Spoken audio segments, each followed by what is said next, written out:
రేయ్ గోపి, అమ్మని ఈ వారం నువ్వు చూసుకో. పోయినారమే కదరా నువ్వు మీ అత్తగారి ఇంటికి వెళ్తే అమ్మని నేను చూసుకున్నాను, అంతలోనే తీసుకొని వచ్చేసావు. ఏ పోయిన వారం నువ్వు మీ అత్తగారింటికి వెళ్ళినప్పుడు అమ్మని నేను చూసుకోలేదా? ఈ వారం నువ్వు చూసుకోరా, నా పెళ్ళాం వేరే లబలబాను కొట్టుకుంటా ఉంది. రేయ్ మా ఇందా పట్టు, ఇక్కడైనా శుద్ధంగా ఉండు. ఏయ్ నువ్వు లోపలికి రా. అయ్యో ఇదొకటి. పోయిన వారం అంతా మీ అమ్మ ఇక్కడే ఉండింది కదా, ఏ నీ తమ్ముడికి 2 రోజులు కూడా చూసుకునే గతి లేదంటున్నా.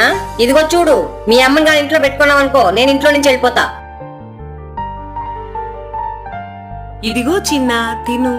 మా నాకు తినిపించమా. ఇద్దరికి పెడతాను నాన్న. పువ్వ బాగుందా? సూపర్ ఉంది మా. నేను పెద్దనకు నేను బాగా చూసుకుంటాను మా.